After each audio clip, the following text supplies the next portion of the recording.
Raha aminay manokana zany dia tena nisy olana taminay nisy hôpitaly lavitra satria izay no tonga sy fanjarian'ny zanako voalohany zany.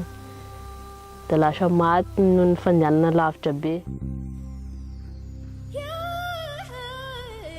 Zaho zany vita amin'izay ny hôpitaly Amboafandra dia faly ahy mba akaiky amin'izay sy nandeha lavitra koa.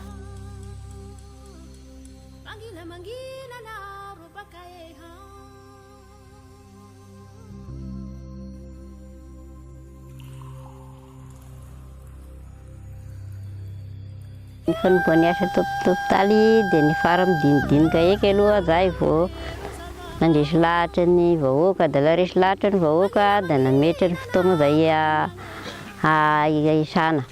Nanomboka ny kapa hazo dia efa vory daholo ny hazo dia nametra ny andro hananganana anazy dia ohatran'ny hoe nanangana trano be io zany dia nisy andro be teto.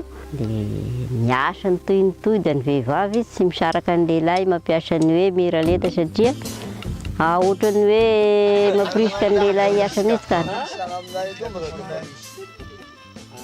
Dia mandeha tsara zaho raha eto aminay izao, vita eto Amboafandra ny vaksiny, vita ny fitsapana kibo, vita ny marary rehetra, afakolana zany za eto.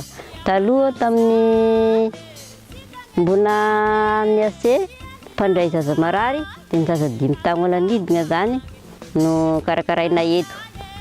Fa izao ankehitriny zany dia voakarakara daholo na lehibe na antitry na ny marary lamosy aza da samy mahazo fahasalamana daholo, ny tapaka da voakarakara, ny rangahy amin'ny ranavavy da tonga eto daholo mamonjy consultation eto Amboafandra. Ny bevoka moa dia tonga eto izy misafikibo, zay miverina amin'ny rendez-vous zay mendra sazy anazy. Iaho mpanentana koa moa aloha da faly Babera Georgette satria tanteraka zay nirian'ny foko dia ny fahasalaman'ny vahoaka rehetra eto Amboafandra mba samy afaka miasa tsara laba salama.